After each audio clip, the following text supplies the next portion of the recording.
Haleluya. Mwiriwe neza. Ndabasuhuje mu izina ry'Umwami wacu Yesu Kristo. Reka twongere kandi dushimire abaririmbyi n'umuyobozi wa gahunda.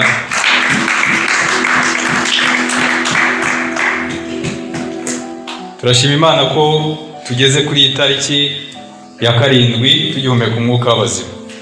Haleluya. Turacyari mu kwezi kwa mbere, kandi ukwezi kwa mbere k'umwaka mushyashya w'2022. N'ubundi turakomeza gushima Imana yatwinjije muri uyu mwaka amahoro. Twakomeje gukurikira amagambo umuyobozi wa gahunda yavuze, tanzemo urugero rw'umuntu inshuti ye yabuze mushiki we. Birashoboka ko nawe waba ufite bamwe muri famiye cyangwa mu nshuti zawe bapfuye kuri ya tariki. Binjiye mu mwaka wa 2022 ariko ntibashoboye gukomeza. Wowe rero kuba ukiriho, kuba nkiriho ni amashimwe. Haleluya. Turashima Imana ko yadushoboje tukarangiza umwaka amahoro, kandi tukaba n'ubundi twinjiye mu mwaka mushyashya tukiri bazima kugeza kuri iyi tariki. Kongeye kandi gushima Imana ko uyu ari wa gatanu wa mbere mu mwaka wa 2022, nabyo tubishimiye Imana. Haleluya.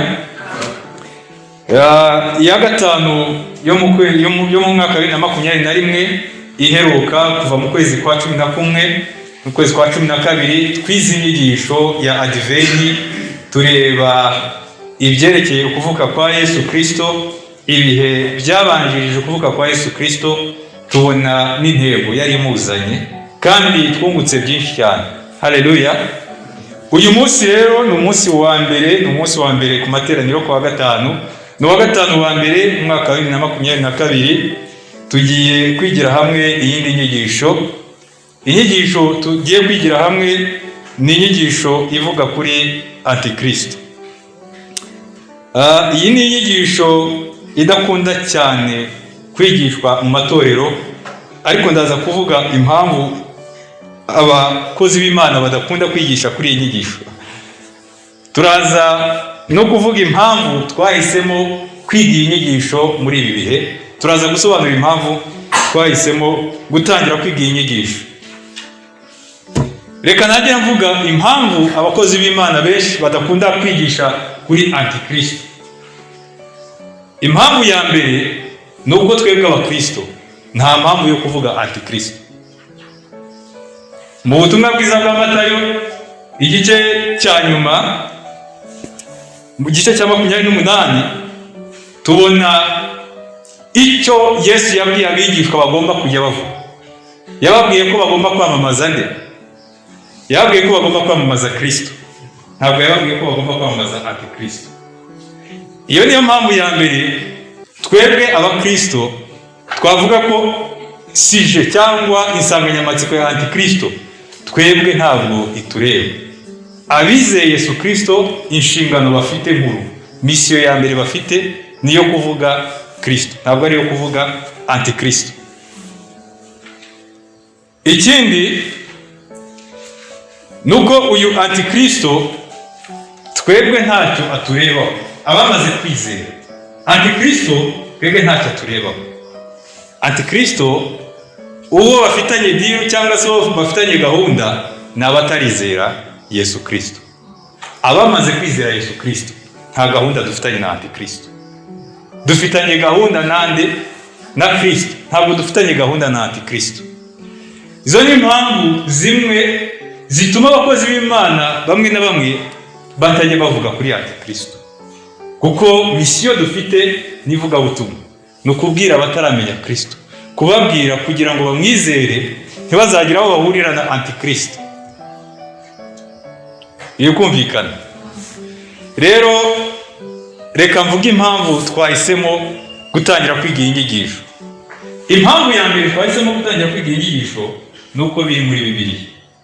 Ikintu cyose kiri muri Bibiliya gifite akamaro. Ikintu cyose kiri mu ijambo ry'Imana gifite akamaro mu Kristo. Nubwo navuze ngo nta gahunda dufitanye na Antikristo, ariko tugomba kumumenya kuko ari mu byanditswe byera. Yanditswe mu ijambo ry'Imana, yanditswe muri Bibiliya. Ibitabo byose kuva ku itangiriro kugeza mu byahishuwe, amagambo arimo yose areba abana b'Imana, areba abizeye, areba abakristo. Iyo ni impamvu ya mbere tugomba kwiga insanganyamatsiko ya antikristo. Nari natangiye mvuga impamvu bitari bikwiye ko tuyigaho, cyangwa se impamvu abakozi b'Imana bamwe badakunda kuyigishaho, ariko noneho ndi gusobanura impamvu bikwiriye ko tuyiga. Nuko biri mu ijambo ry'Imana. Ibyanditswe byera by'ibingana byose byahumetswe n'Imana kandi bifite umumaro wo kwigisha umuntu. Haleluya. Ntabwo batubwira mu byanditswe byera havuyemo antikristo. Ibyanditswe byera byose kuva mu itangiriro kugera mu byahise byahumetswe n'Imana kandi bifite umumaro wo kwigisha umuntu. Bivuze iki? Bivuze ngo ikintu cyose cyanditswe muri Bibiliya gifitiye umumaro umukristo. Haleluya. Iyo ni impamvu ya mbere itumye dutangira kwiga iyi nyigisho, nuko bidufitiye umumaro. Nubwo bitatureba ariko bidufitiye umumaro. Hari igihe ikintu kiba kitakureba ariko kigufitiye umumaro. Impamvu ya kabiri nuko ari byo bihe dusohoyemo. Twahisemo kwiga iyi nyigisho kugira ngo abantu bave mu rujijo. Twahisemo kwiga iyi nyigisho kugira ngo abantu bave mu rujijo. Iyi nyigisho yitwa Antikristo na COVID-19. Muri rusange niko inyigisho yitwa Antikristo na COVID-19. Ariko uyu munsi turareba iyi nsanganyamatsiko badushyiriyeho. Inyigisho muri rusange yitwa Antikristo na COVID-19. Nari navuze ngo ababishobora bazane udukayi na Bibiliya n'ikaramu, kuko turavuga ibintu byinshi ndetse sindi bujya muri Bibiliya cyane, ahubwo imirongo myinshi ndayivuga, kuko turasobanura twisunze ijambo ry'Imana. Nk'uko Petero yabyanditse, dusobanura ibyanditswe twifashisha ibindi byanditswe. Haleluya. Ntabwo tugomba gusobanura ibyanditswe twisunze ibitekerezo byacu n'inyandiko zo kuri internet no kuri YouTube. Nujya kuri YouTube urasanga abantu benshi bavuze antikristo, ariko benshi bamusobanura bashingiye ku bitekerezo byabo n'inyandiko zo kuri internet. Ariko uyu munsi turiga antikristo twisunze ijambo ry'Imana. Haleluya. Kandi hamwe n'umwuka w'Imana uri muri twebwe araza kudufasha gusobanukirwa uyu muntu uwo ari. Inyigisho nyamukuru tuziga muri iyi minsi ya mbere y'umwaka ni Antikristo na COVID-19. Ariko uyu munsi turiga insanganyamatsiko bamaze kudushyiriraho. Antikristo ninde? Icya kabiri, Antikristo azaturuka he? Icya gatatu, Antikristo azaza ryari? Icya kane, Antikristo kubera icyo akwiriye kuza. Iyi niyo nsanganyamatsiko yo kuri uyu munsi. Turaza kumenya Antikristo ninde, hanyuma turaza kumenya aho Antikristo agomba kuzaturuka. Ikindi hano mu nsanganyamatsiko ntibikurikirana neza ku murongo, icya gatatu turi burebereho turaza kureba kuki akwiriye kuza, hanyuma dusoze tuvuga igihe azaza. Kandi ibi byose turabisubiza twisunze ijambo ry'Imana. Ntabwo ndi bubivuge nisunze ubwenge bwanjye, ntabwo ndi bubivuge nisunze inzandiko zo kuri internet. Ahari birashoboka ko nawe ufite byinshi wasomye cyangwa warebye kuri YouTube. Uyu munsi niba ari igihugu gifite internet iri free, n'umuntu wo hasi ushobora kuyaccessinga n'u Rwanda. Abantu bajya muri bisi, kera nari nzi ko ari ibintu byo kubeshya. Bavugaga ngo bisi zijya mu mujyi ngo zigira internet. Yewe nkagira ngo ni ibintu byo kubeshya. Ariko nza kujya muri bisi nsanga abantu twegeranye mu ntebe hafi bose bari kuri YouTube. Kandi bari telefone bafite, bari bavuye mu ntara cyangwa se bavuye hakurya y'umujyi, ukabona afite ka telefone ka smartphone. MTN igenda zitanga, si byo bure n'ibindi bigo bagenda bazitanga za made in Rwanda. Bisobanura n'abaturage bakure babandi bo hasi afite smartphone ashobora kureba biri kuri YouTube. U Rwanda rero ni rumwe mu bihugu abaturage baccessinga cyangwa bagera kuri YouTube cyane. Kandi YouTube yuzuyeho amakuru menshi ya Antikristo. ariko amakuru menshi ya Antikristo ari kuri YouTube ni pirate, ntabwo ari amakuru original, kuko ntabwo uyasesenguye neza ntabwo ahagaze ku ijambo ry'Imana. Narindi rero mvuga impamvu dukwiye kwiga inyigisho. Cya mbere navuze ko ari kubera iri mu ijambo ry'Imana. Icya kabiri ni ukubera ibintu dusohoyemo. Turi mu bihe bigoye, reka babwire, reka bayitangaza. Daniyeli marayika Gabriel yamuhishuriye mu gice cya 9, amuhishurira ko ubwoko bw'Imana, ubwoko bw'Abisirayeli, kugira ngo Yesu agaruke bigomba kuzafata ibyumweru 70. Iyo ni iyindi nyigisho mu gice cya 9, ufite ikaramu yabyandika. Muri Daniyeli igice cya 9, iyo ni iyindi nyigisho. Uhereye Daniyeli, marayika Gabriel yaramusobanurira uzabaye uhereye igihe umwami Kuro azatanga itegeko ko ubwami bw'Abayuda, Abayuda bagomba kuva mu Bumedi n'Ubuperesi bagasubira iwabo kubaka umurwa wera hamwe n'urusengero. Aramubwira ngo ubaye uhereye icyo gihe bizafata ibyumweru 70 kugira ngo Mesiya yongere kugaruka bwa kabiri ku isi. Ibyumweru 70 bihwanye n'umwaka umwe imbere y'Imana. Ndashaka rero gutanga itangazo rivugamo. Ndimo ndavuga impamvu twahisemo kwiga iyi nsanganyamatsiko. Ndashaka kubabwira torero turi mu cyumweru cya 69. Ubwo hasigaye ibyumweru bingahe? Ngakurikira. Navuze igihe marayika Gabriel yasangaga Daniyeli bari mu bunyage, yaramubwiye ngo muzabare igihe Kuro azatanga itegeko ryo gusubira mu gihugu kugira ngo mwubake umurwa, mwubake na Yerusalemu. No kuva icyo gihe kuzageza igihe Mesiya azagarukira bizafata ibyumweru 70. Arangije aramubwira ngo kuva igihe bazatangira kubakira umurwa wera kuzageza igihe Yesu Kristo azicwa bizafata ibyumweru 69. Bivuze iki? Tangazo nshaka kubabwira bivuze ngo turi mu cyumweru cya 69. Icyumweru kimwe gisigaye ntabwo ari gito, ni icyumweru cy'amakuba akomeye azaba mu isi, gihwanye n'imyaka 7.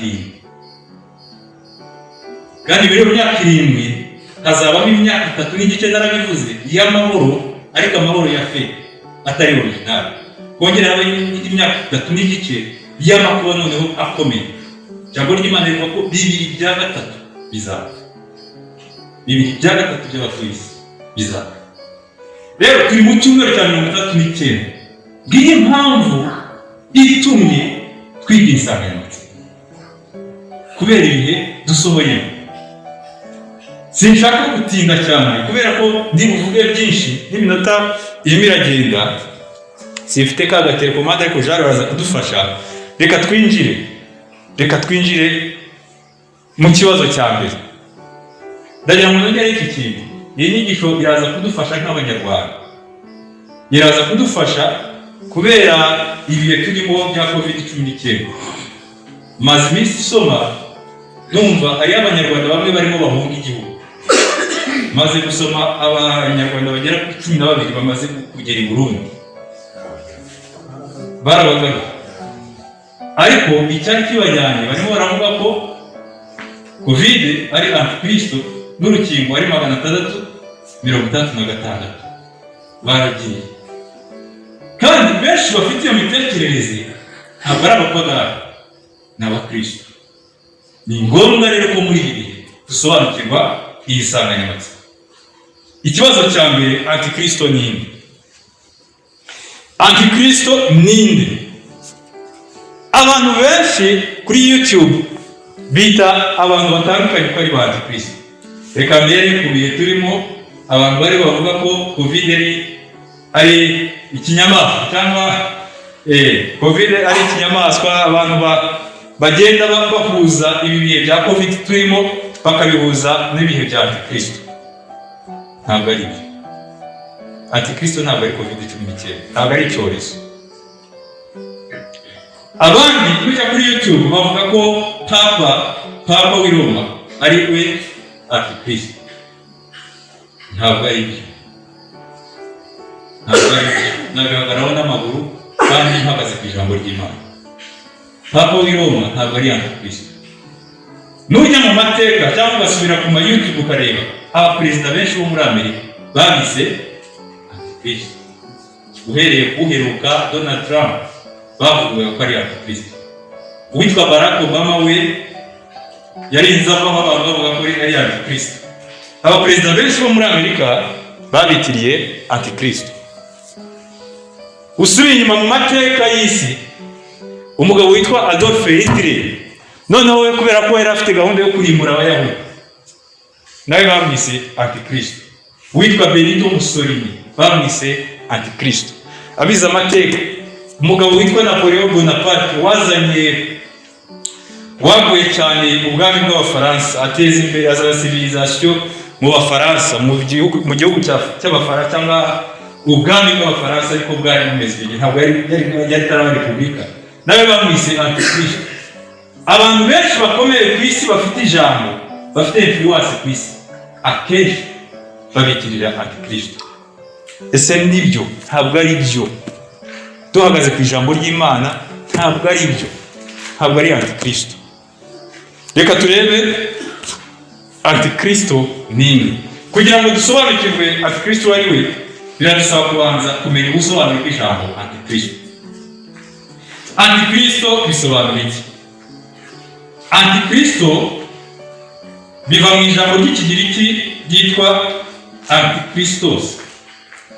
Muri iri jambo Antikristos harimo amagambo abiri. Ijambo rya mbere ni anti, bisobanura kurwanya cyangwa se kwigana. Akenshi twebwe tuzi ko anti bisobanura kurwanya gusa, ariko ijambo anti risobanura kurwanya no kwigana. Ariko kwigana ni ukwigana bitagamije ikintu cyiza, bitagamije intego nziza, ni ukwigana bigamije n'ubundi kurwanya. Hanyuma Kristos ni ijambo rya kabiri, bisobanura Kristo mu Kinyarwanda, Kristos ni mu Kigiriki, bigasobanura Mesha cyangwa se Mesiya. Mesha ni mu Giheburayi, cyangwa Mesiya aribyo bisobanura uwasizwe. Tubifatanyije rero, Antikristos bisobanura umuntu uri kurwanya uwasizwe ariko ari kugerageza kumwigana. Dufatanyije amagambo karabiri, Antikristos tubifatanyije ni umuntu uri kurwanya uwasizwe ariko akamurwanya agerageza kumwigana. Twibuke muri ya nyinshi ya Advent twize, twabonye uburyo Yesu ni umutambyi, Yesu ni umwami, Yesu ni umuhanuzi. Kandi twabonye ko izi ofisi zose kugira ngo uzihabwe nuko wagombaga kuba warasizwe. Kandi ikimenyetso cyo gusigwa twabonye ko byasobanuraga gutoranywa ku mugaragaro, ko uhabwe izo nshingano. Umwami yarasigwaga, umuhanuzi yarasigwaga, n'umutambyi yarasigwaga. Byakorwaga gutyo kugira ngo bigaragare officiellement ku mugaragaro ko umwami atoranyijwe, ko kanaka atoranyijwe ku mwami. Byakorwaga ku mugaragaro kugira ngo kanaka bimenyekane ko atoranyijwe ku mutambyi cyangwa ku muhanuzi.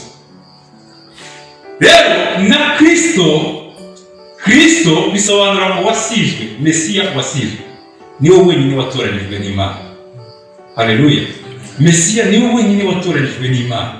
Yaratoranyijwe kugira ngo abe umukiza w'abatuye isi. Rero uyu Antikristo ni umuntu ufite gahunda yo kurwanya uw'Imana yatoranyije ariwe Kristo, ariko akamurwanya yiyorobeka, amwigana. Iyo umuntu ari kurwanya akabikora yiyorobeka, biragoye kugira ngo umumenye, biragoye kugira ngo umutandukanye n'umwanzi. Kuko iyo atangiye ubucuti hamwe nawe, ugira ngo nyine ni inshuti yawe. Kandi iyo agusenye bene uwo muntu agusenya nabi. uzarebe umuntu mwari inshuti iyo mutandukanye, mwari inshuti cyane iyo mutandukanye, mutandukana nabi kuko intege nke zawe zose aba yaramaze kuzimenya. Uyu rero Antikristo azaza ameze nka Kristo, ku buryo abantu benshi batuye isi mu Byahishuwe 13, abantu benshi bazamutangarira, bazamwimukira, bazamuhindukirira kubera ubutware n'ubushobozi azaba afite, bagire ngo ni Kristo wagarutse. Ndagira ngo iki tucyumve neza. Tukiri aha ngaha, Bibiliya itanga ubusobanuro bubiri ku ijambo Antikristo. Ubusobanuro bwa mbere muri Yohana wa mbere ibice 24.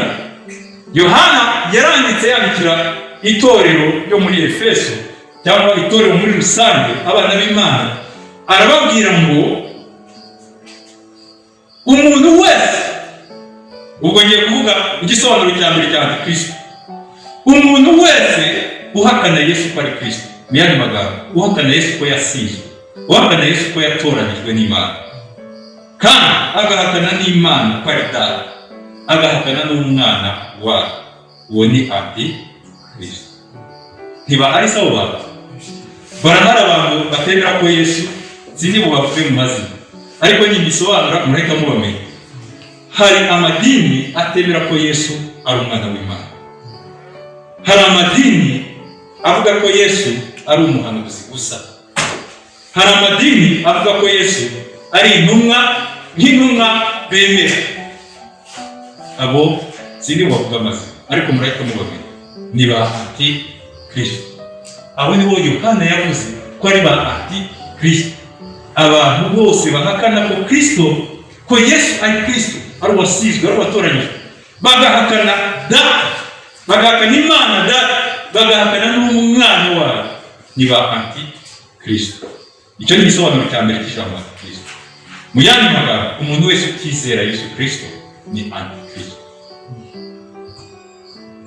Ariko hari itandukaniro. Uyu munsi ba Antikristo barahari, sibyo? Nyine kuko tumaze kubona ko igisobanuro cya mbere ni umuntu wese utemera Yesu Kristo ko ari we watoranyijwe, ko ari umwana w'Imana, ko ari Imana, utemera Data ko ari Imana, uwo muntu wese ni Antikristo, kandi barahari. Iki ni igisobanuro cya mbere, abo ni ba Antikristo. Ariko Bibiliya itanga ubundi busobanuro bw'ijambo Antikristo.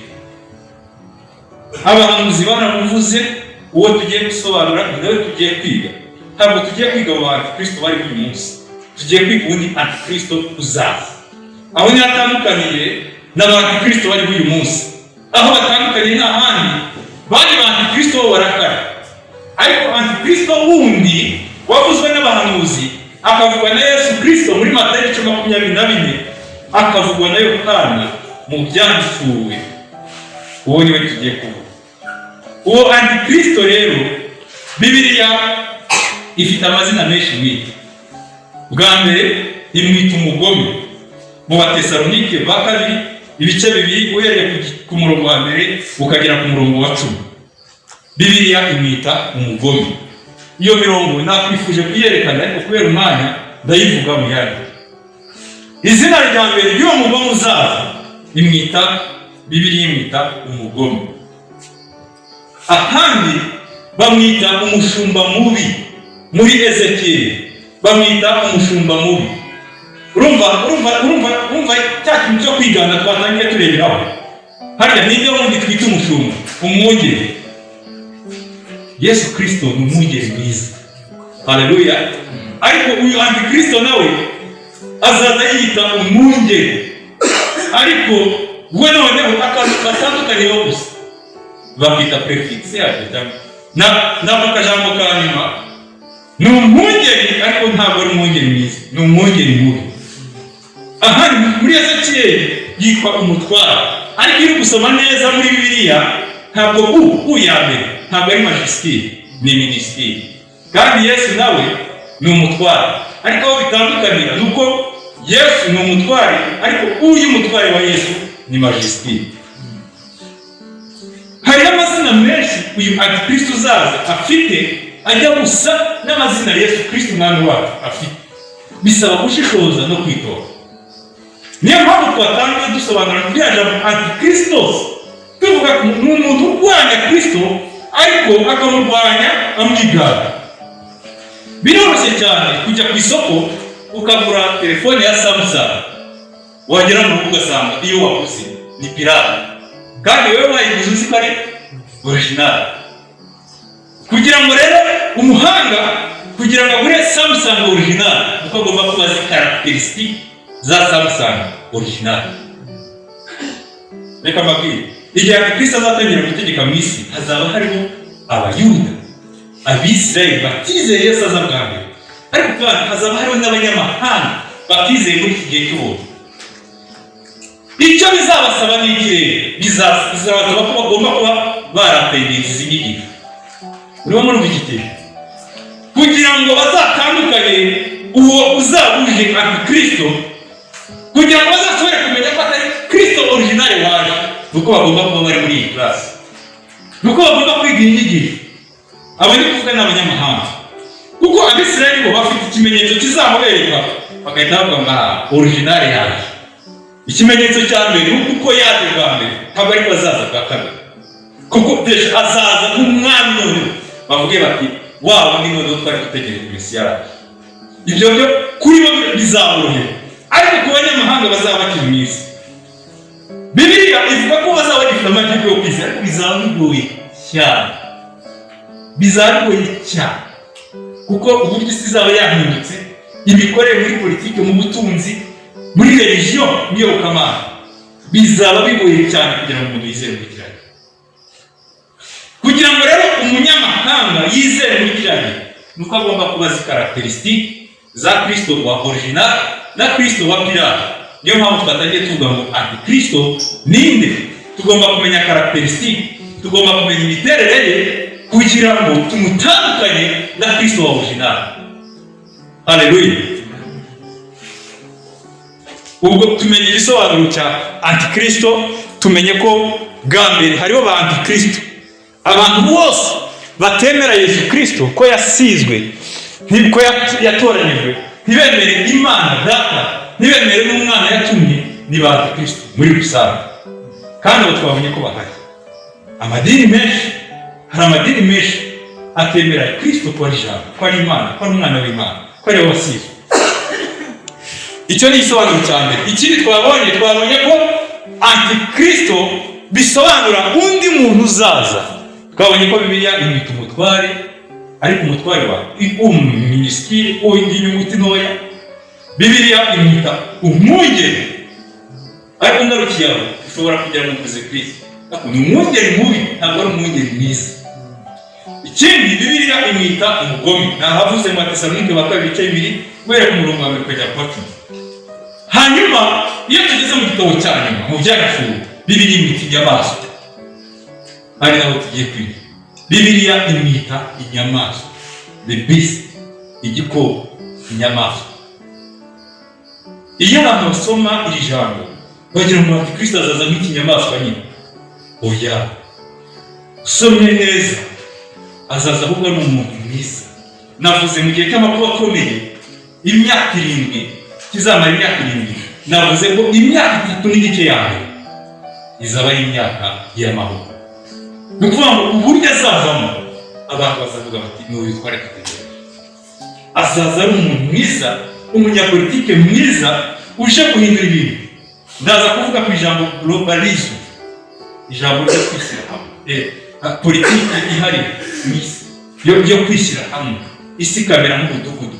Uyu antikristo ni uzatangiza iyi politiki, irahari uyu munsi, ariko izatangira gukora ku mugaragaro mu gihe cy'amakuba akomeye, aho isi izagira ifaranga rimwe, ekonomi igahuzwa, ikintu cyose bikaba n'urugero.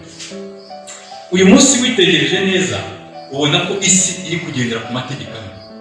Urugero amabwiriza COVID-19, ubona ko mu Burayi, muri Aziya, muri Amerika, muri Afurika dusa n'abagendera ku mabwiriza, ariko igihe Antikristo azatangira gukora bizashyirwa ku mugaragaro.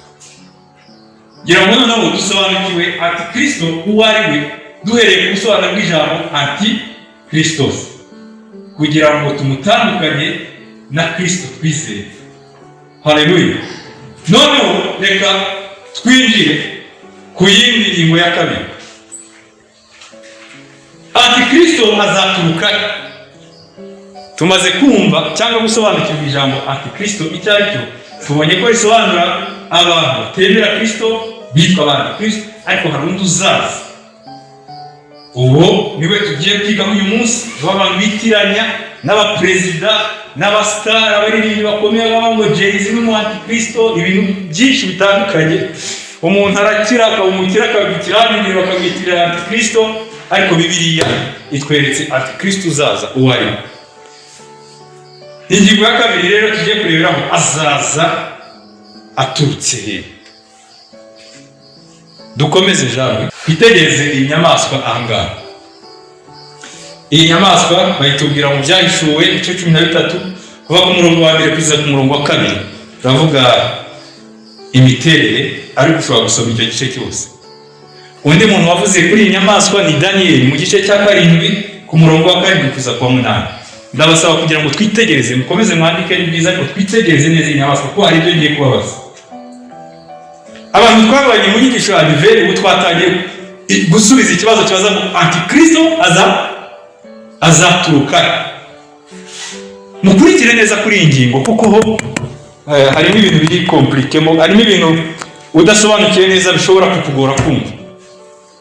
Antikristo azaturuka. Sindi usome iki gice aho ushobora kurambura Bibiliya yawe ugeze mu rugo ukaza kugisoma. Ibyahishuwe igice 13 kuva ku murongo wa 1 kugeza ku wa 2. Na Daniel ibice 7 kuva ku murongo wa 7 kugeza ku wa 8. Umva babwire iyi nyigisho sindi wisubi, ntabwo ndimo ndasenga Imana kuva ntagira guhitegura. Imana indinde gushyiraho ibitekerezo byanjye n'amakabyaho. Mvuga ko ijambo ry'Imana riko byanditseho hari ibyahishuwe ibice 13 kuva ku murongo wa 1 kugeza ku wa 2, kandi ushobora gusoma icyo gice cyose. Hanyuma na Daniel ibice 7 kuva ku murongo wa 1 kugeza ku wa 8. Niba twitegereje iyi nyamaswa, umutwe w'iyi nyamaswa usa n'ikihe gikoko? Ni intare, sibyo? Intare niko Yohana yabyanditse muri iki gice. Umutwe w'iyi nyamaswa usa n'intare, sibyo? Reka nsobanure, iyi ni ifoto ntabwo ari Antikristo. Ni umuntu watekereje ashingiye ku byanditswe mu Byahishuwe igice 13, arimagina hanyuma ashushanya ikintu kijya kumera n'ibyo Yohana yeretswe n'ibyo Daniel yeretswe. Ntabwo yari Antikristo. Kandi mubyibuke navuze ko Antikristo atazaza ari ikinyamaswa. Nubwo abantu benshi batekereza ko azaza, Antikristo azaza ari umunyapolitike mwiza. Bibiliya ivuga ko ikiyoka kizamuha ububasha. Muri iki gice nyine ikiyoka ni Satani. Satani azamwegurira ububasha. Hanyuma imyaka 3 n'igice ya mbere azatangira kwitegeka neza cyane abantu banezerewe. Niyo mpamvu tugomba kwirinda cyane kuvuga ngo Antikristo ni ikintu kibi cyangwa ni ikinyamaswa. No. Aho ngaho waba urimo wibeshya cyane. Umutwe tubonye ko umeze nk'intare kandi niko Yohana yabyanditse. Hanyuma igihimba murabona gisa n'ikihe nyamaswa? Igihimba cy'iyi nyamaswa gisa n'igihimba cy'ikihe gikoko? Ariko biroroshye. Igihimba ni ukuvuga umubiri nyine wose.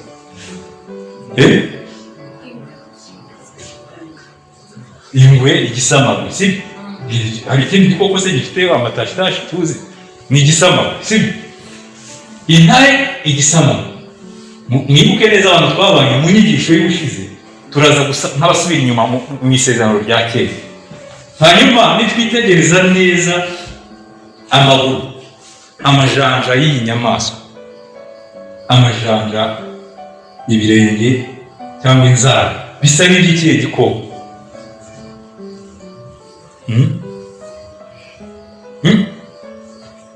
Reka twihute. Bisa n'iby'igikoko cyitwa ikiruru. Kuko ingwe cyangwa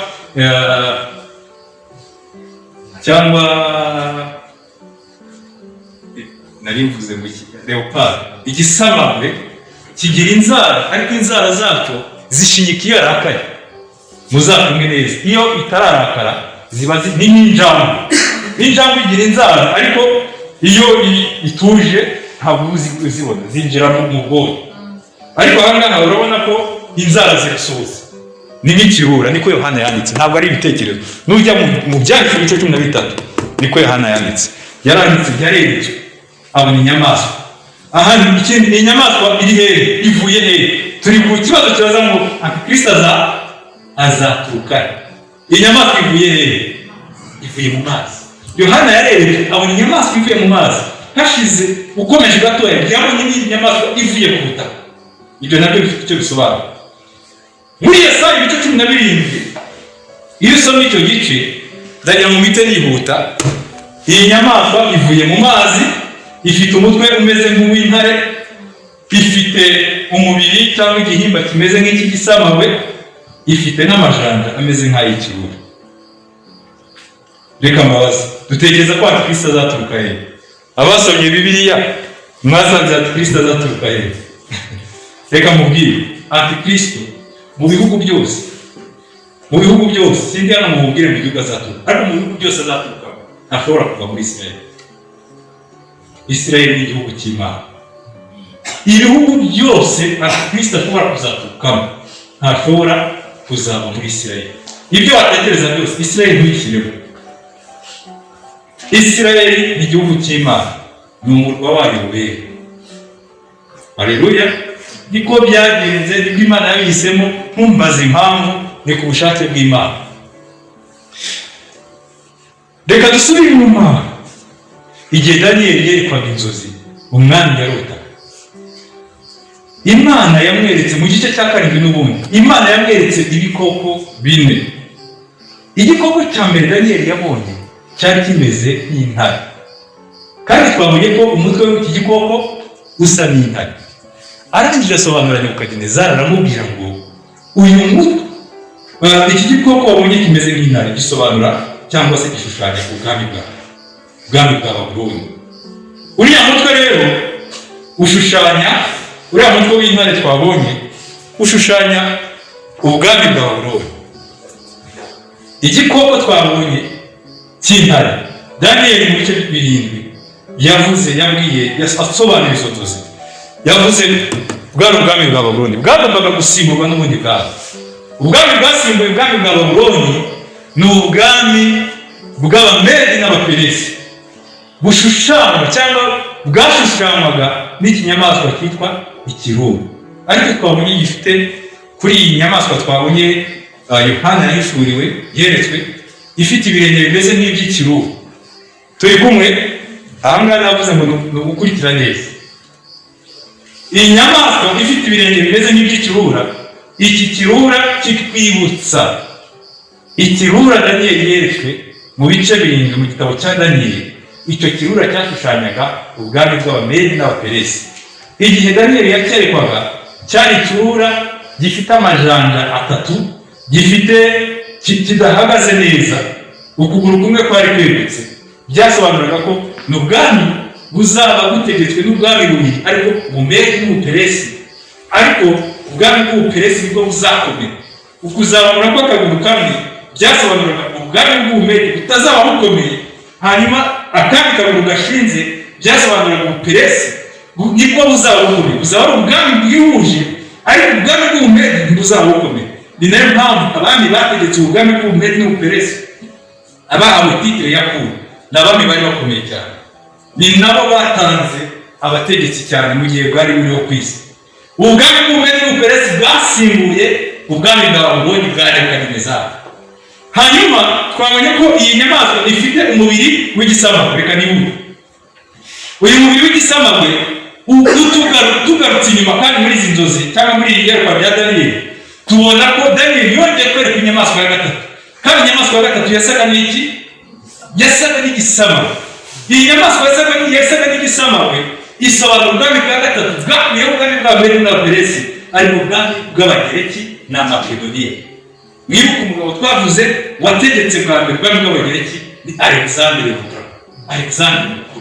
Habanje Nebukadinezari muri Babuloni, hakurikira Kuro mu Bamedi n'Abaperesi, hakurikira Abagereki, Alexandre Mukuru afatanyije na Makedoniya. Ubundi twize muri Makedoniya mu bari bakomeye batoteje ubwami, batoteje Abayuda cyane, n'uwitwa Antiochus Epiphanes. hanyuma Daniyeli yongera kwerekwa iyindi nyamaswa ya kane. Iyo nyamaswa ya kane yeretswe, ijambo ry'Imana muri Daniyeli rivuga ko Daniyeli yabuze uko yayita.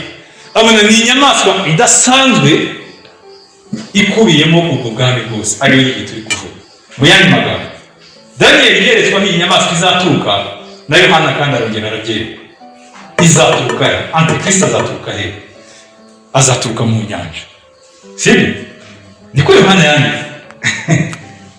Mubyumve neza, Antikristo azaturuka mu nyanja.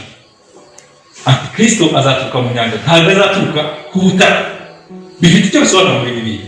Nujya muri Yesaya 17, aho niho nibuka, ariko hari imirongo myinshi yerekana ko Bibiliya igitanga igira figure de style, amagambo shusho, aho imvugo imigenurano, sinzi uko babyita mu Kinyarwanda, aho ishobora kuvuga ishati ariko ishaka kuvuga umuntu. Bibiliya izo mubwira ziti rero muri Bibiliya ntibajya bavuga inyanja tuzi ko idatuza.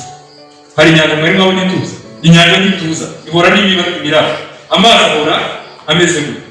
Bibiliya ntivuga inyanja tujye twita twumva amahanga. Bibiliya ntivuga inyanja tujye twumva amahanga. Bibiliya itubwiye ko Kristo azava mu nyanja. Mu yandi magambo, Antikristo ntazava muri Isirayeli, Antikristo azava mu banyamahanga. Birumvikana? Azava mu banyamahanga. Okay, reka rero dushake mu byumve neza, ntabwo ngiye gushaka igihugu, ahubwo tugiye gushaka icyerekezo cy'ahantu Kristo azaturuka, kandi turisubira ijambo ry'Imana. Twasobanukiwe ko uyu Antikristo azaza akubiyemo ubwami bwose bwategetse isi. Twabibonye, harimo Babuloni, harimo Abamedi n'Abaperesi, harimo Abagereki, harimo n'Abaroma.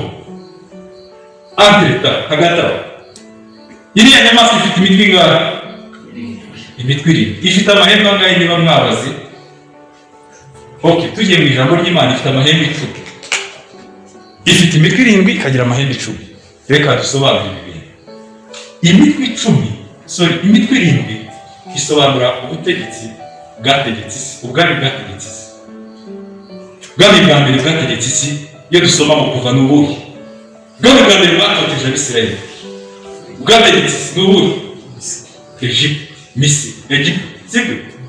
Ubwami bwa kabiri bwategetse isi ndetse bugakuraho n'ubwami bwa Isirayeli n'ubuhe? Ubwami bwa Ashuri nibwo bwakuyeho ubwami bwa Isirayeli, hasigaraho ubwami bw'Ubuyuda. Igihe Isirayeli yamaze kwigabanyamo kabiri, umwami witwa Senakeribu yateye Isirayeli abatwara bunyago. Kuva icyo gihe kugeza uyu munsi, imiryango 10 yaratatanye hirya no hino ku isi. Inkuru nziza, simbabeshya, nibyo niboneye n'amaso kuri Al Jazeera. Abisirayeli batangiye gusubira mu gihugu babo. Indege ya Boeing yatahanye Abisirayeli benshi kandi ikora amaturu menshi, barimo barasubira mu gihugu babo. Ayo ni amasezerano n'ubuhanuzi buri mu bitabo bya Mose. Ni kimwe mu bimenyetso bizagaragaza ko isi igeze ku munota wa nyuma. Bibiliya ko Abisirayeli, abana mubona batangiye gutahuka, muzamenye ko ndi bugufi. Abisirayeli batangiye gutaha. Ikindi, igihe urusengero rwa Yerusalemu ruzongera kuba, nacyo kizaba ikindi kimenyetso simusiga kizagaragaza ko tugeze ku iherezo. Amakuru ahari ni uko tenda yamaze gutaha, isoko ryarataha, ubu abantu barimo barapfa, amaporoje y'ubwubatsi batangiye gupapurayinga kugira ngo urusengero rutangire kuba. Ntabwo baremeza ngo ni igihe kampani izubaka, ariko biri muri process. Ikindi dusaba muri Ezekiyeli, ndacyavuga aho Antikristo azaturuka, ariko dushaka gusubira inyuma. Turi ku bwami bwa Ashuri, sibyo? Ni umutwe wa kabiri w'inyamaswa. Ubwami bwa mbere, umutwe wa mbere, ubundi Bibiliya ivuze umutwe ishobora kubisobanura umwami cyangwa ubwami cyangwa ubutegetsi. Byose bifite igisobanuro kimwe. Kontrole y'umuntu ni irihe? Aho rusingenda si ku mutwe. Umutwe yagize ikibazo umera nk'idebiri, ntabwo ugishobora kwikontorora.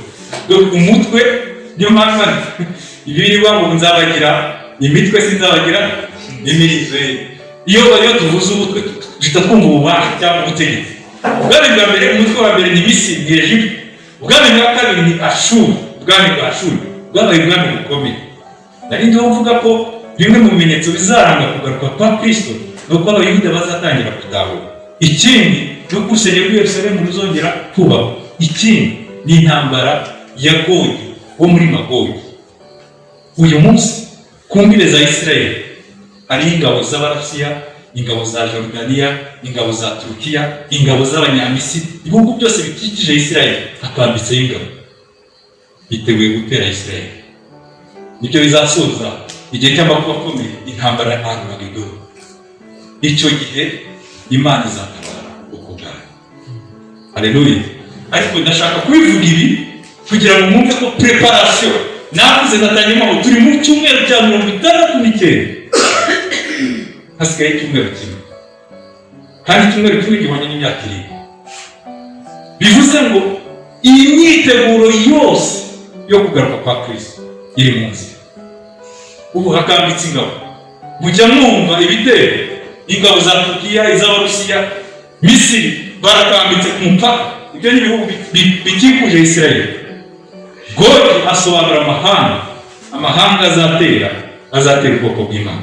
Isirayeli ni agahugu gato gakikijwe n'abanzi gusa, ariko Imana izatabara ubwoko bwayo. Umutwe wa gatatu twabonyemo ubwami bwa Babuloni, sibyo? Inyuma y'ubwami bwa Ashuri hakurikiyeho ubwami bwa Babuloni. Iyi mitwe iri aha ngaha isobanura uko ubwami bwagiye bukurikirana, ubwami bwategetse uko bwagiye bukurikirana. Umutwe wa gatatu usobanura ubwami bwa Babuloni cyangwa Nebukadinezari. Umutwe wa kane usobanura ubwami bw'Abamedi n'Abaperesi. Umutwe wa gatanu turi kuvuga aho Kristo azaturuka. Umutwe wa gatanu usobanura ubuhe bwami? Ubwami bw'Abagereki. Umutwe wa gatandatu usobanura ubwami bw'Abaroma. Umutwe wa karindwi sasa. Umutwe wa karindwi, mwumve igisobanuro cy'umutwe wa karindwi. Igihe Daniyeli yerekwaga na Yohana yerekwa, babonye ubu bwami, umutwe wa karindwi. Bibiliya ivuga ko mu mahembe 10 havuyemo irindi hembe, ariko iri hembe rimerera mu mahembe yari asanzwe ahari. Hanyuma rirabanza rikuramo amahembe 3, hasigara amahembe 1. Aya mahembe ni ubundi bwami buzabaho bukaza gusapotinga iyi nyamaswa Antikristo. Ni ubundi bwami buzabaho muri icyo gihe, mu bwami bwa karindwi bukazafasha Antikristo kwigarurira isi. Uyu mutwe wa karindwi rero usobanura ubwami bwakurikiye ubwami bw'Ubururu. Sibyo? Tugarutse mu ijambo ry'Imana, twavuze ubwami bwa Misiri, tuvuga ubwa Ashuri, tuvuga ubwami bwa Babuloni, tuvuga ubwami bw'Abamedi n'Abaperesi, tuvuga ubw'Abagereki n'ubw'Abaroma. Ariko nukurikira neza aho ubu bwami bwatangiriye, uraza gusanga ari mu itongo rya Edeni. Kugira ngo tuvuge kuri uyu mutwe wa karindwi, mu itongo rya Edeni. Kubera ubwami bwa Babuloni n'ubwami ubwo bwami bwose twavuze, Bibiliya itubwiramo inzuzi. Hari inzuzi 4 zari ziri muri Edeni. Izi nzuzi 4 izo twibukamo uruzi rwa Tigre na Efurate. Muri iki ikibaya cyitwa Mesopotamiya. Nukurikira neza aho ubwami bwagiye bukomoka cyangwa aho bwagiye butegekera, ni muri Mesopotamiya niyo haturutse ubu bwami bwa Babuloni. Nubwo Abamedi n'Abaperesi baje gukuraho Babuloni, n'ubundi still bakomeje muri ya Mesopotamiya. Abagereki baraza bakuraho Abamedi, bakomereza muri ya Mesopotamiya. Abaroma baraza bakuraho, Abagereki baraza bakuraho, bakomeza muri ya Mesopotamiya. Ariko noneho hagezeho ubwami bw'Abaroma. Mwumve neza iki, hagezeho ubwami bw'Abaroma, habayeho transition. Ubutegetsi noneho buva mu burasirazuba bw'isi bujya mu burengerazuba bw'isi. Ako kantu nakumvise bisobanuye iki? Bisobanuye ko umutwe wa karindwi ni hehe? umutwe wa karindwi ni hehe?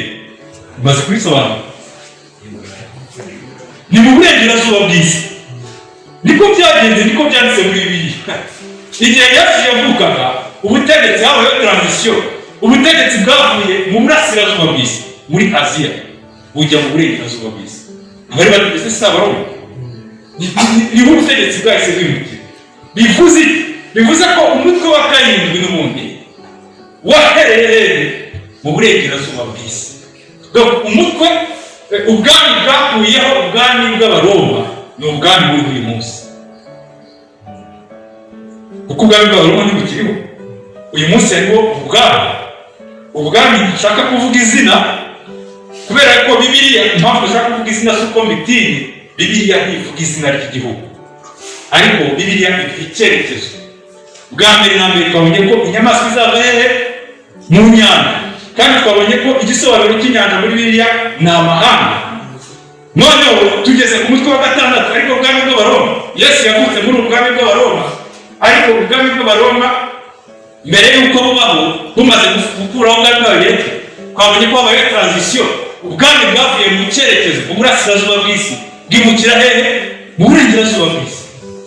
Bisobanuye ko n'ubundi ubwami bwakuyeho ubwami bw'Abaroma buri hehe? Buri mu burengerazuba bw'isi. Tugenekereje aha ngaha mu kugenekereza ngo byumve neza. Uburengerazuba bw'isi burimo ayandi mahanga, burimo Uburayi na Amerika. Mu burengerazuba bw'isi harimo Uburayi na Amerika. Muzi ubwami bwakuyeho Uburoma.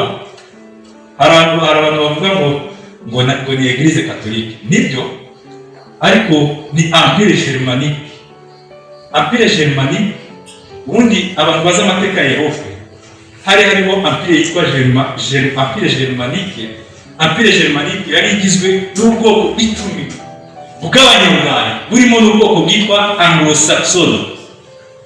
Amerika iriya mureba ntabwo ari iy'Abanyamerika uyu munsi, ni iy'Abanyaburayi, kuko ni Anglo-Saxon bimutse bavuye mu Burayi bajya ku mugabane mushyashya wabonetse, nibo bazanye amajyambere ari muri Amerika uyu munsi. Bivuze power y'isi iri mu izingiro ry'Uburayi. Ibihugu Union Européenne, ibihugu by'Uburayi byibumbiye hamwe. Ubona umutwe wa karindwi. Muti rero urimo urabikora mu mutwe wawe. Dushyiriyeho icyanditse. Musome neza. Ntabwo byavaga mu mutwe. Musome neza, turajya twinjira mu umwuka wa Babuloni wakomeje gukurikirana, hanyuma tugane ku musozo. Musome neza. Mu byanditswe ibice 12 nashatse kubishyiraho kugira ngo bihamye ubusobanuro natanze. Ibyanditswe ibice 17 kuva ku murongo wa 9 kugera ku 12. Yesu Kristo yeretse Yohana aho Antikristo azaturuka, amuha n'ubusobanuro. Abantu bajya bavuga ngo igitabo cy'ibyahishwe ngo kiragoye. Kigoye bite kandi ari ibyahishwe? Ni ibintu byahishwe, none bigorana gute se kandi ari ibintu byahishwe? Byarikuba bigoye ari ibyahishwe. Ijambo ry'Imana ntabwo mukiwubwira kubera dufite umwuka wera. Haleluya. Umwuka wera ni udusobanurira. Ariko iki gitabo ni ibyahishwe. Umva uko Yesu yabwiye. Iki gitabo ni icya Yesu Kristo. Ni Yesu bivuganiraga na Yohana. Yaramubwiye ngo ya mitwe 7 niyo misozi 7 kandi niyo bami ntitwabibonye. Imitwe 7 ni abami bane, kandi tuvuga abami ni ubwami. Nta mwami waba watari ubwami. Abatanu muri bo barahambutse, twabibona. Egypte ntikiriho, sibyo? Misiri, ubwami bwa Misiri ntibukiriho, ubwami bwa Ashuri ntibukiriho, ubwami bwa Babuloni ntibukiriho, ubwami bw'Abamedi na Peresi ntibukiriho, ubwami bw'Abagereki ntibukiriho. Ni bungahe? Ibyanditswe byera bisobanura. Haleluya. Batanu muri bo barahambutse, umwe niwe uri ku ngoma. Uyu ninde? Uri ku ngoma, uwo ninde bavuga hari? Ntabwo ari umutwe wa karindwi, ni umutwe wa gatandatu. Igihe Yohana yandikaga ni bande bari bategetse isi? Ni Abaroma. Ndagira ngo shimangire ubusobanuro natanze. Ntabwo byavuye mu bitekerezo byawe, byavuye muri ibi byanditswe. Tugomba gusoma, narababwiye tugomba gusoma, niko n'abashumba batwigisha.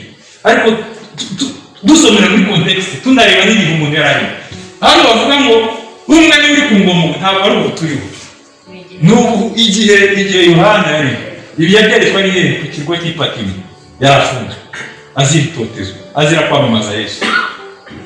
Birasobanutse imitwe 6 birasobanutse iyi nyigisho iminota amasaha yageze kandi haracyari ibindi.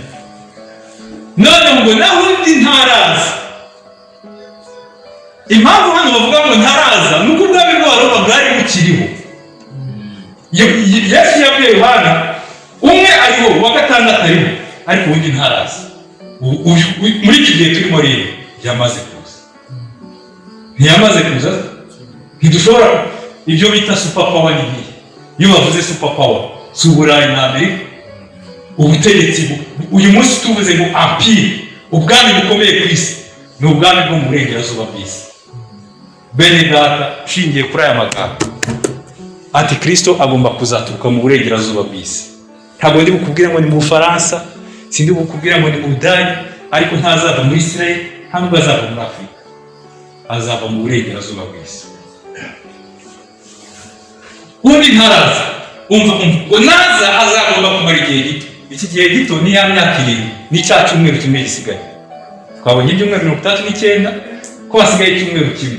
Iki cyumweru kimwe gihwanye n'imyaka 7. Nicyo gihe gito bavuga. Cya gikoko umva. Cya gikoko aha ndashaka noneho nawo kubasubira inyuma twavuga. Cya gikoko cyahozeho ubu kikaba kitakiriho nicyo mwami wa munani. Bigenze gute?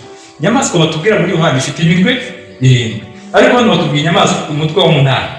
Uyu mutwe wa 8 umva uko bavuga hariya ngo uwo mwami abarirwa hamwe n'abandi 7. Uyu mutwe wa 8 uzavukira n'ubundi muri ya mitwe 7. Niyo mpamvu hano batubwira uwa 8 kugira ngo babe specific, babe specific aho iyi nyamaswa izaturuka ko ari mu mutwe wa 8. Ariko nubwa reka bisobanura tubonye ko mu burengerazuba bw'isi uyu munsi ari bwo butegetse isi. Amabwiriza yose isi igenderaho aturuka mu burengerazuba bw'isi, ava muri Amerika cyangwa akava mu Burayi. Aha rero mu Burayi no muri Amerika niho hagomba kuva uyu mutwe wa 8. Ubu butegetsi buzategeka isi, ubutegetsi bwa Antikristo bugomba kuzavamo uyu mutwe wa 8. Iki gikoko bavuga ngo cya gikoko cyahozeho ubu kikaba kitakiriho ni Babuloni. Babuloni kubera iki? Nujya mu gice cya 18 usanga noneho aho barimo bishima abo mwijuru barimo bavuga ngo yewe Babuloni we ukuweho. Kubera iki Babuloni? Natangiye vuga ngo muri Edeni yari muri Mesopotamiya. Nuza mu gice cya 11 igihe umugabo witwa Nimurodi yubakaga umunara witwaga gute? Babeli bisobanura Babuloni. Babeli niyo Babuloni. Igisobanuro cy'ijambo Babeli ni kwigomeka ku Mana. Mwumve Edeni yari muri Mesopotamiya. Ndashaka kuvuga kiriya gikoko Babuloni. N'ubundi Babuloni uyu mwuka wa Babuloni watangiriye mu Misiri urakomeza kugeza uyu munsi uri mu Burayi no muri Amerika. Umwuka wa Babuloni ni umwuka wo kwigomeka ku Mana, kandi muri uyu mwuka wa Babuloni niho hazaturuka Antikristo uzategeka isi mu gihe cy'imyaka 7. Igihe cya Nimurodi i Babeli azamura umunara n'ubundi hari muri Mesopotamiya. Kandi twabonye ko buriya bwami bwose bwabayeho bwa Babuloni kugeza ku bwami bw'Abagereki n'ubundi bategekeye muri Mesopotamiya. Nivuga Mesopotamiya rero reka tuyumve gutya. Mesopotamiya ni hehe? Mesopotamiya ni Afrika y'Amajyaruguru na Aziya y'Iburasirazuba n'Uburayi bw'Iburasirazuba. Iyo tugira ikarita mwayibona ni Afrika y'Amajyaruguru, ni ukuvuga harimo Egypte, Aziya y'Iburasirazuba harimo za Iraq. Abantu benshi bemeza ko Edeni yari muri Iraq. Harimo za Iraq, Babeli, umunara wa Babeli ni muri Iraq. Iyi midugudu tuzi cyane aho Aburahamu yavuye muri Uri y'Abakaludaya. ni muri Iraq, ni mu gice cya Mesopotamiya. Aha muri Mesopotamiya n'ubundi niho Antikristo, uyu mwuka wo muri Mesopotamiya niwo uzakomeza n'ubundi ukagera muri uyu mwuka. Niyo mpamvu batubwira ngo cya gikoko cyahozeho ubu kikaba kitakiriho, nicyo mwami wa munani. Ni wa mwuka wa Babuloni. Niyo mpamvu usomye mu gice cya 18 tubona noneho abari mu ijuru bishima kuko Babuloni ikuwe. Haleluya. Iyi nyigisho ahantu tugeze bishobora gusa nkaho bigorana, ariko ngo uwo mwami abarirwa hamwe n'abandi barindwi kandi agiye kuzatsembwa. Abarirwa hamwe n'abandi barindwi ariko agiye kuzatsembwa. Nari maze kuvuga ko mu gice cya 18 barabivuga ko noneho akuweho burundu. Hanyuma amahembe 10, mva ya mahembe 10 icyo bisobanura, ni abami 10 bataratangira kwima ingoma. Aba bami ntabwo barabaho, ariko uyu munsi barimo baravuka. Ntabwo turi buvuge ngo ni iki gihugu ni iki gihugu, ariko igihe ubwami bwa munani cyangwa uyu mutwe ubarirwa mu mitwe 7 uzaba utangiye kwiforma, hazabaho ubundi bwami buzaza bugera mu mahembe 10, ariko bazahabwa ubushobozi bwo kwima ingoma bafatanyije na cya gikoko kumara isaha. Ni cya gihe gito twavugaga.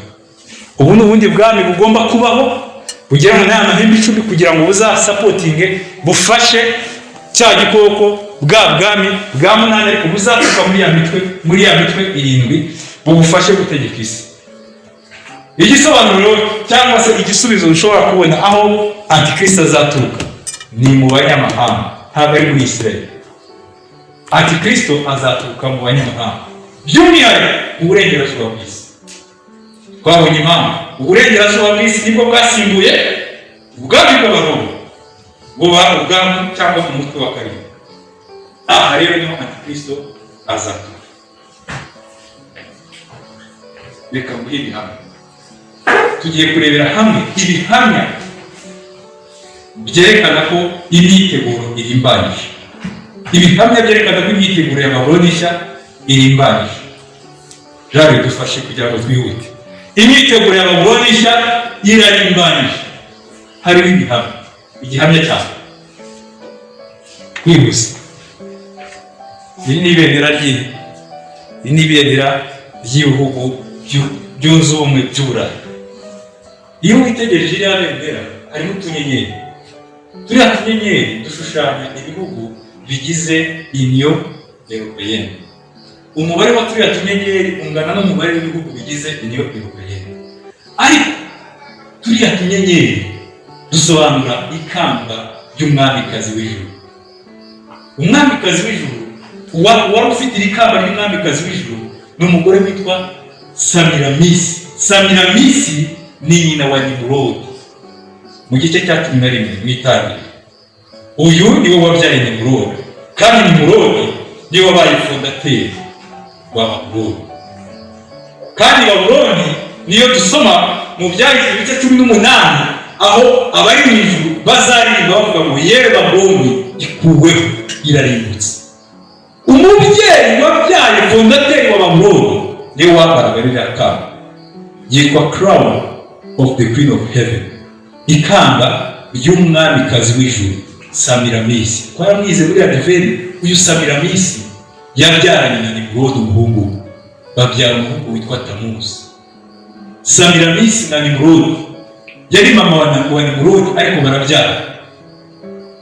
Iri bendera ry'ibihugu byunze ubumwe by'Uburayi ririmo turiya tunyenyeri. N'ubu Antikristo ari muri preparation, ari mu myiteguro, kandi imyiteguro ye mu Batesalonike ba 2 bavuga ko itagomba guhishura igihe ukibizitiye akiri mu isi.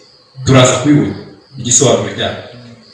Igihe ukibizitiye akiri mu isi ntibishobora guhishura, ariko ukibizitiye namara kuva mu isi bizajya kumugaragara.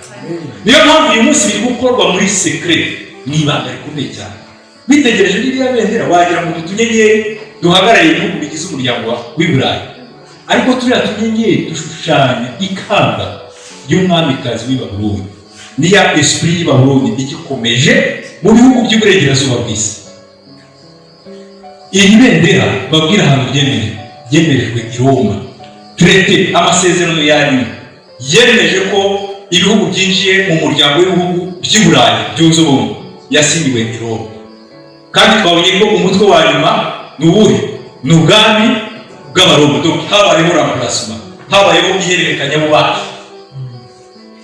Ubwami bwa gatandatu n'ubwami bwa karindwi, cyangwa umutwe wa gatandatu n'umutwe wa karindwi bagiranye ihererekanya mu bandi. Ubwa mbere ubundi Union Européenne yatangiye muri Autriche, itangira n'ibihugu bibiri, Ubudage n'Ubufaransa, basinya amasezerano muri Autriche. Icyo gihe byitwaga Pan-European Movement, cyangwa uko twitwa Mouvement Pan-Africain. Yari Mouvement Pan-Européen.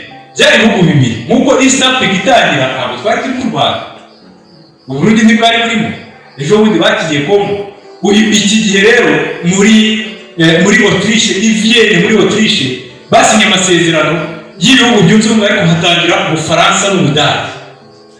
Hanyuma bigeze nyuma yabo ibindi bihugu bitangira kujoyininga, bitangira gushaka kwinjira mu muryango.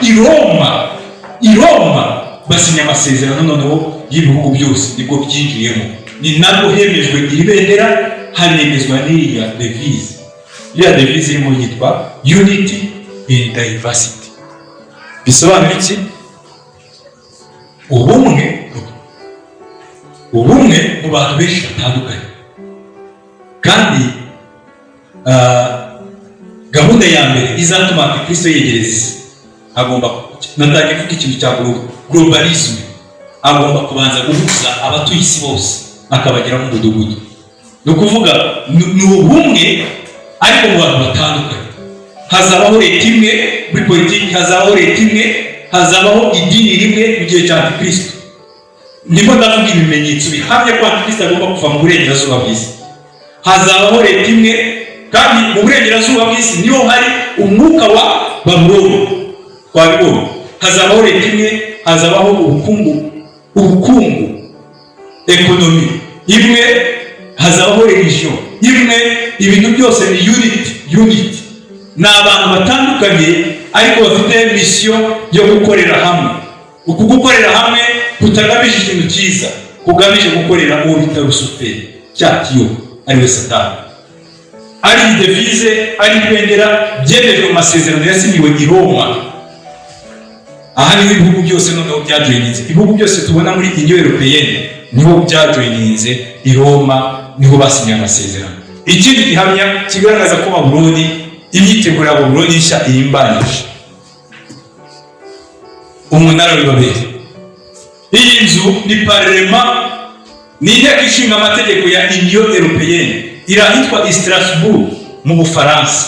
Niba itegereza uyu mujyi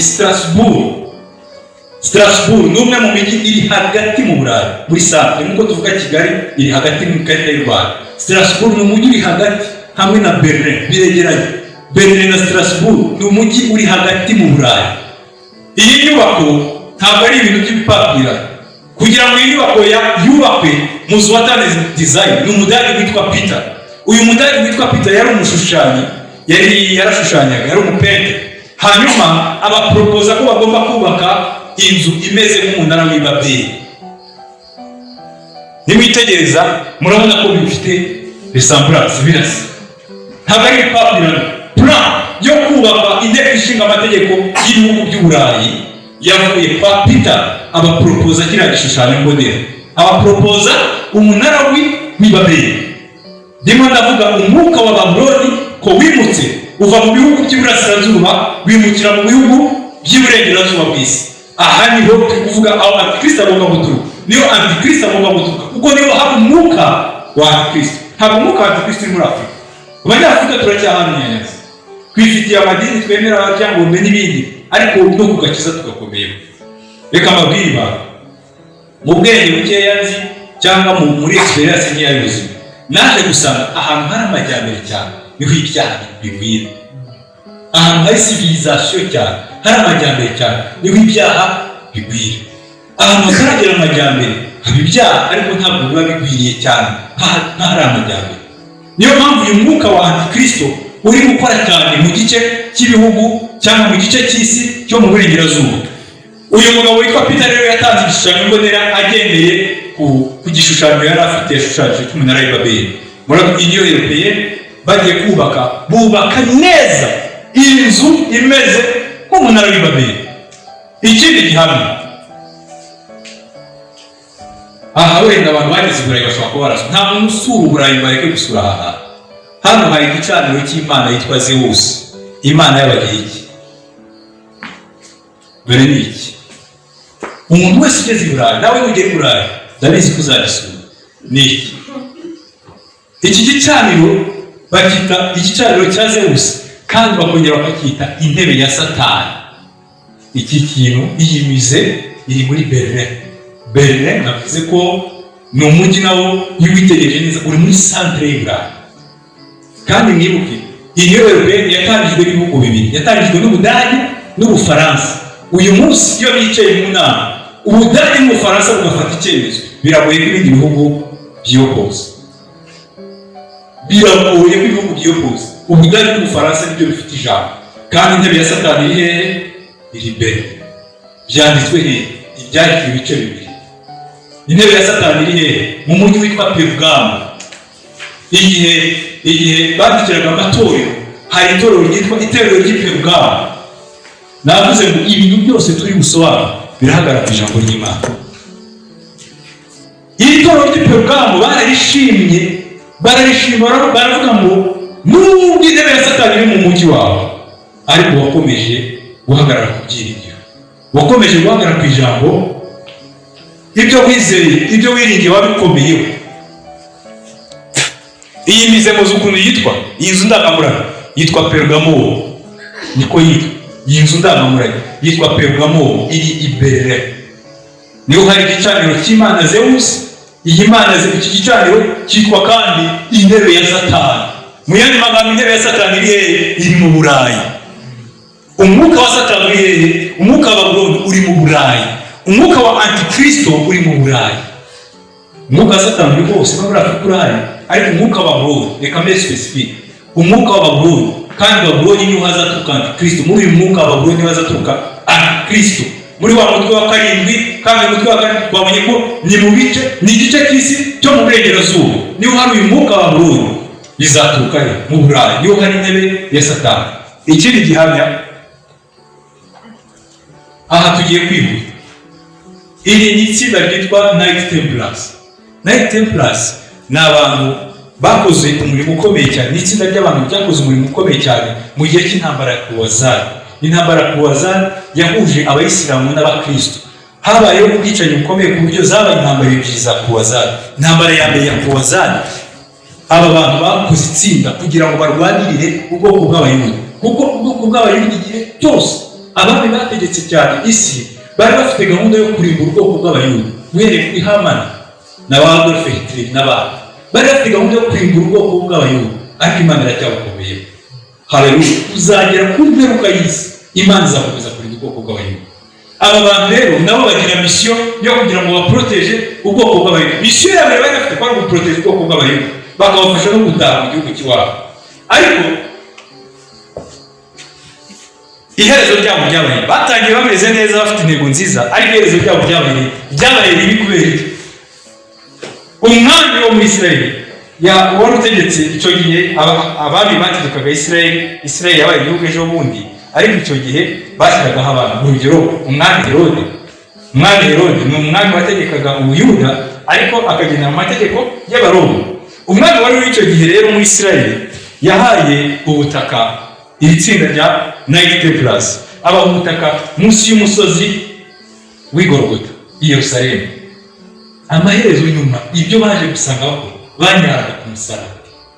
Ahari hari umusaraba, amateka avuga ko banyaraga ku musaraba, kandi ku musaraba bahakoreraga homosexuality, bahakoreraga ubusambanyi bw'abahuje ibitsina.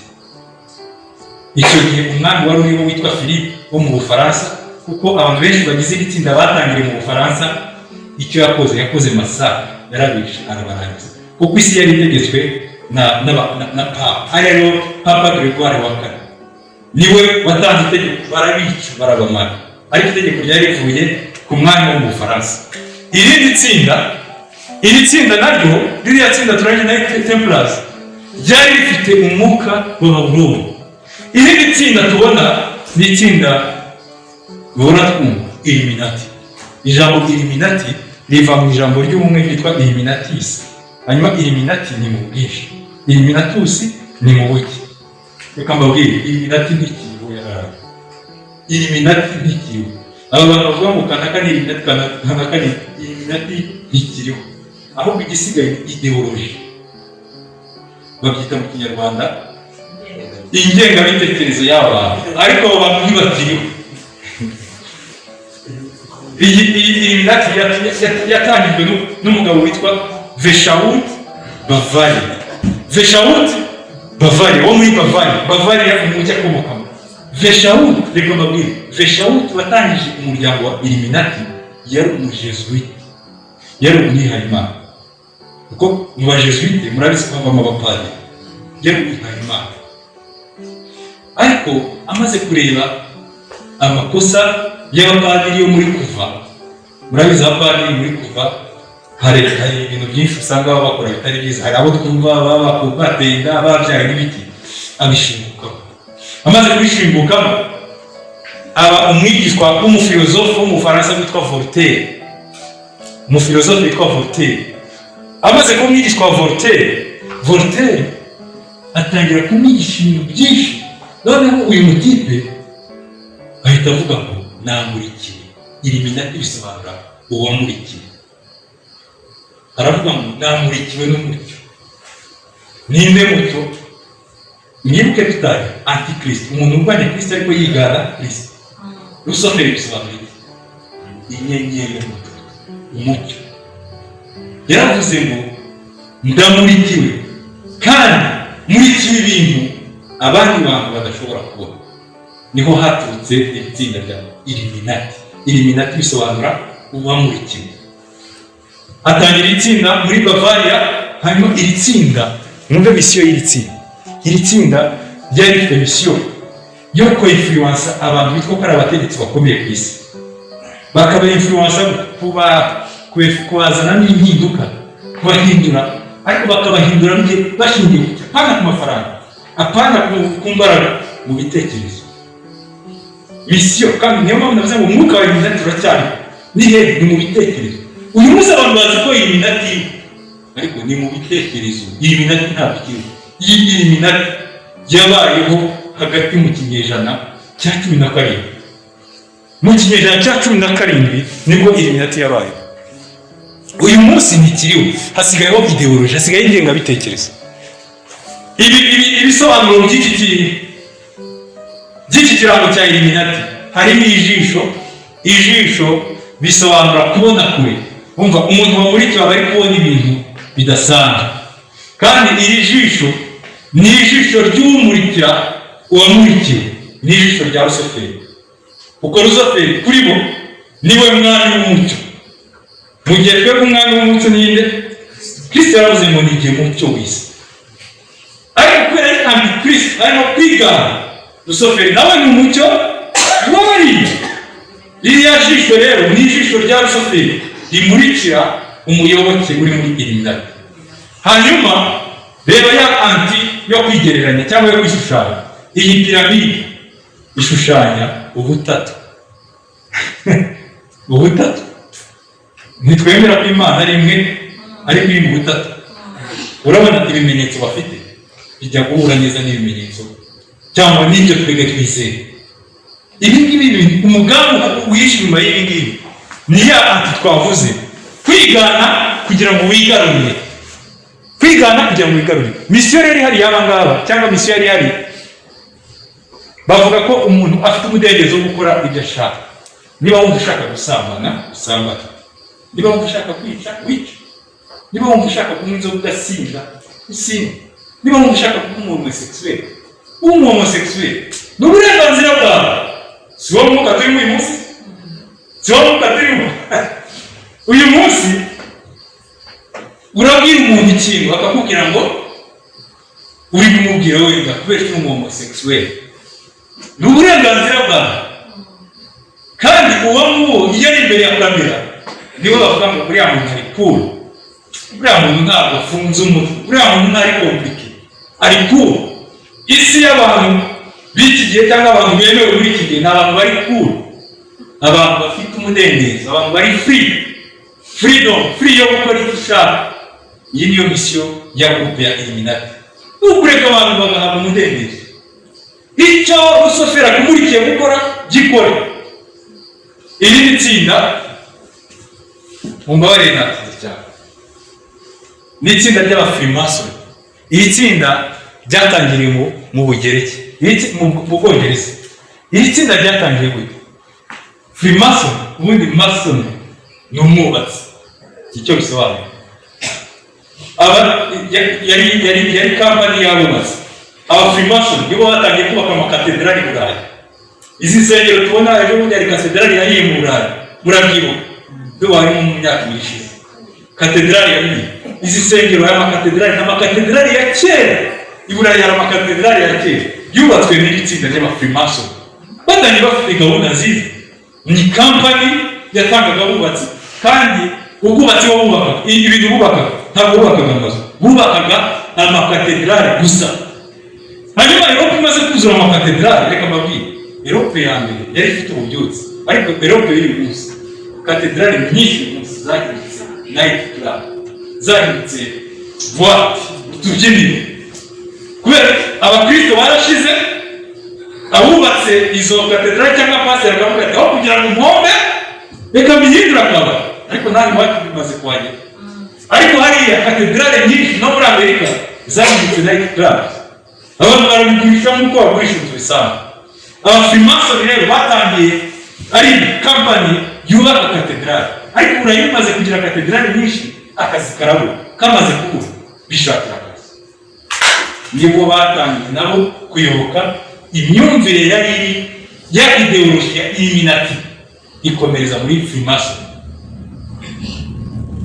Aha niho byatangiye mu Bwongereza, itsinda ryatangiye mu Bwongereza, hanyuma Illuminati itangira mu Budage. Murumva aho turi ni muri Europe n'ubundi. Ikindi icya gatatu n'icya kane reka bivuge nihuta. Nari ndi kwerekana ibihamya bigaragaza ko Babuloni nshya iri mu myiteguro, kandi imyiteguro iri imbanyije. Murabona ko imyiteguro iri imbanyije kugira ngo Antikristo atangire gukora muri wa mutwe wa karindwi. Umutwe wa karindwi ariko uzavuka mu mutwe wa munani, ariko umutwe wa munani ubarirwa muri ya mitwe irindwi. Kuki rero Antikristo akwiriye kuza? Aha ngaha ndabisoma nihuta. Dushyireho impamvu Antikristo akwiriye kuza. Uwo mugoma azaza, Abatesalonike wa kabiri ibice 9 n'uwa 10 muri Bibiliya ijambo ry'Imana. Uwo mugoma azaza akoreshwa n'imbaraga za Satani ngo atange ibimenyetso, akora ibitangaza n'ibindi bikorwa by'ububasha by'uburyo bwose byo kuyobya abantu. Azakoresha ubuhanga bw'uburyo bwose. Umva impamvu Antikristo agomba kuza, kugira ngo icya mbere ashuke abagenewe kurimbuka. Abagenewe kurimbuka, umuntu asomye akagarukirizaho wagira ngo Imana hari abo yageneye kurimbuka. Tumaze iminsi kuwa gatatu twiga inyigisho yerekana ko nta bantu Imana yatoranyije gutoramo, yerekana ko nta bantu Imana yatoranyije ngo bazahabwe agakiza, nta nabo yatoranyije ngo bazahanywe. Ni uruhare rwawe. Ugarukirije hariya rero wagira ngo hari abantu Imana yageneye kurimbuka, ariko umva impamvu bazahanywe. Bazira kudakunda ukuri. Ukuri ninde? Yesu Kristo. Bazira kutizera Yesu Kristo. Misiyo ya Antikristo, azaza aje gukora iki? Kubera iki Antikristo akwiriye kuza? Azaza aje gushuka abagenewe kurimbuka bazira kudakunda. Ntabwo ari abagenewe, nta poa iri aha ngaha. Hari poa iri aha ngaha, ni virgule. Abagenewe kurimbuka bazira kudakunda ukuri, kwari kubarokora agakiza. Imana idufashe cyane. Uyu munsi ushobora kuba wicaye aha ngaha, Antikristo ni uwawe. Twebwe abizeye uwacu ni Kristo, original apana pirate. Ariko uwawe, dore uwawe nguyu, icyo azagukorera azagushuka akuziza kutemera agakiza Kristo yaguhaye. Icyanyuma tugasoza, azaza ryari? Antikristo azaza ryari? Ngiye kuba amatariki y'igihe Antikristo azaza. Antikristo azaza ryari? Bagere isomo tuziga kwa gatanu, tuzi isomo rivuga ngo ese urukingo ni 356. Urukingo ni 666. Antikristo azaza ryari? Reka dusome icyanditswe. Abatesalonike ibice bibiri, Abatesalonike ba kabiri ibice bibiri, murongo wa 6 kugeza ku 8 muri Bibiliya ijambo ry'Imana. Umva uko havuga. Ubu kandi muzi igihagaritse ibyo byose, ibyo Paulo yavugaga mu Batesalonike no kuza kwa Kristo, kuko iki gihe hari hategetse umwami witwa Titus w'Umuroma. Uyu Titus w'Umuroma yakoze ibintu bikomeye cyane bibi, asenya urusengero rwa Yerusalemu, asenya n'umurwa wa Yerusalemu, atoteza abakristo cyane, atoteza itorero. Hari mu mwaka wa 70. Hanyuma abantu batangira kureba, bakareba itotezwa barimo, bakavuga ati iki ni igihe cy'amakuba akomeye tu, Yesu yaraje ntitwabimenye. Noneho batangira kugira gushidikanya. Paulo arabandikira arababwira ngo ubu kandi muzi igihagaritse ibyo byose icyane. Ibyo rero yaravuga ni kuza kwa Mesiya, ni kuza kwa Yesu Kristo, ni ukugira ngo azahishurwe igihe cye kigeze. Uzahishurwa ninde? Yesu Kristo. Ngo koko rero amayobera y'ubugome yatangiye gukora ibyaha. Nibuka izina twabonye muri Bibiliya, imwita Kristo ikamwita umugome. Nibyo turimo. Amayobera y'ubugome yatangiye gukora ibyaha. Amayobera mu Kinyarwanda mu ndimi z'amahanga mystère. Biriya turangiye kureba byo mu Burayi ni mystère, ni amayobera. Urareba ibendera ry'i Burayi gutya gusa, ukaba wakwigira ngo utunyenyeri turimo gusa, numenye ni mystère. Ariko ushatse kwinjira mu gusobanura bw'ikintu cyose buri ibendera ry'igihugu, ari amabara arimo, ntabwo wapfuye kubeshyiramo. Izuba ririmo, ntabwo wapfuye kubishyiramo. Bifite icyo biba bisobanura. Turiya tunyenyeri turimo rero ntabwo bisobanura ibihugu gusa. Winjiyemo muri detail muri biriya bintu byose tumaze kureba, bigaragaza umwuka wa Burundu uri mu burengerazuba bw'isi. Rero aya mayobera y'ubugome yatangiye gukora. Turi muri preparation yo gukora kwa Kristo. Hanyuma ngo icyakora haracyariho ubizitiye kugeza igihe azaza. Umva inyuma ya point kugeza igihe azaza. Hanyuma ubwo nibwo wa mugome azahishurwa ryari? Azahishurwa igihe ubizitiye kugeza igihe azaza. Azahishurwa igihe itorero rizari mu isi. Ubizitiye bavuga abangahani ni umwuka wera. Umwuka wera atura muri bana mu bizera. Abizera bagize iki? Bagize itorero. Umwuka wera ntashobora kuva mu isi itorero rikiri mu isi. Kandi itorero rikiri mu isi, Antikristo ntashobora gutangira gukora. Aho niho hari ibyiringiro byacu. Haleluya. Abantu bavuga ngo umwuka wera yagiye barasubiragaruka, barabizi ibibaho. Igihe cyose mu bavandimwe ibyo turabizi. Ntushobora gutakaza agakiza, ushobora no gutakaza umwuka wera warizeye. Mumbabarire kuba natinze inyigisho ya rirede ntushobora kwisondeka kugira ngo bisobanure, dushobora kwisondeka. Niyo mpamvu itorero igihe cyose rikiri mu isi, umwuka wera azakomeza kuba mu isi. Niwe uzitiye Kristo. Mu yandi magambo, Kristo arakomeye, umwuka wera arakomeye kurusha imbaraga za Kristo. Haleluya. Imbaraga spirit mbi yo muri Babuloni y'Ibabeli kwa Nimrodi ntabwo ikomeye kurusha esprit saint, umwuka wera twahawe twebwe abizera. Igihamya n'ubwo igihe cyose umwuka kibisi, Antikristo ntashobora gukora. Ibyo rero bivuga ngo Covid ngo ni Antikristo guteze kandi tukiri hano. Reka mbaho urugero rworoshye. Muri Kongo habaye intambara.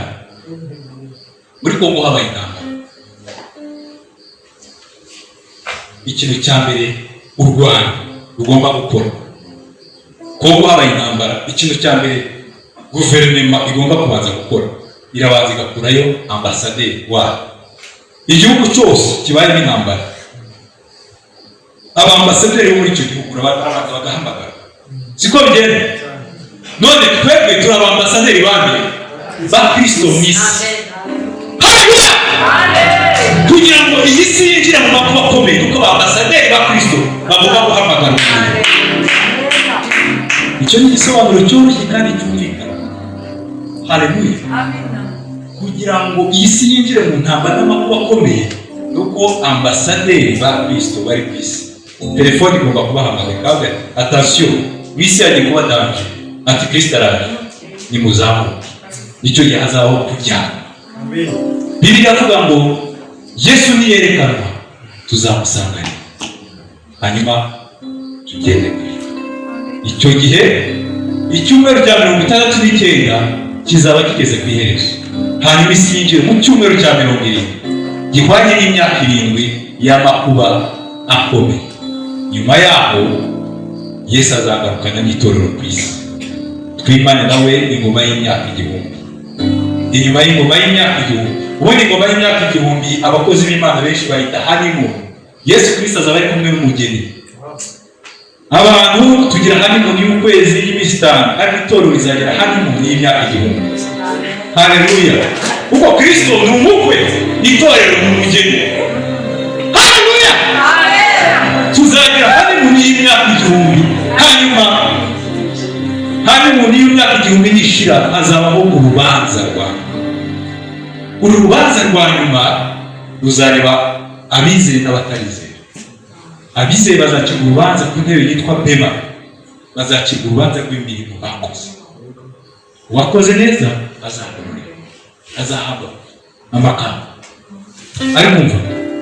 Uwizeye utazahabwa amakamba, Bibiliya ivuga ngo azamera nk'urokotse ariko arokotse umuriro, azamera nk'ukize ariko urokotse umuriro, kuko nta makamba azaba. Inyuma y'urubanza rw'abizera hazakurikira urubanza rw'abatizera. Satani, antikristo, maraya tuziga, indi nyamaswa izaza igategeka iyobokamana, religion, bazacirwaho iteka, hanyuma batagwe mu muriro iteka ryose. Hanyuma twebwe twimane na Yesu Kristo ibihe bidashira mu bwami bw'Imana. Haleluya. Haleluya. Imana ishimwe. Imana ndabashimira cyane. Imana ishimwe cyane, mwakoze cyane kwihangana. Ufashe umwanya muremure cyane, amasaha yabaye menshi. Icyabiteye ndakivuze ni ukubera ntabwo ari inyigisho umuntu ashobora gusondeka. Noneho ubutaha tuzihuta, tuzavuga gusa, kuko hano byasabaga gusobanura ibintu byinshi. Niba ufite ikibazo cyandike, kuwa 5 w'icyumweru gitaha tuzahera ku bibazo.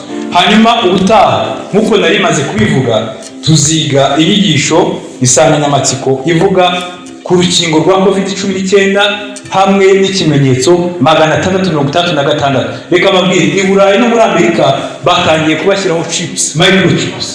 Ikarita turimo tugendana bo bayikuyeho, barimo batangiye kubashyiraho microchips.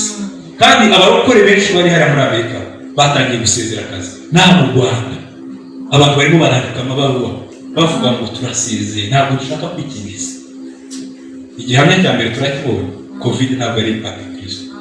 COVID ntabwo ari antikristo, kubera ko ubizitiye aracyari Kristo. Amen.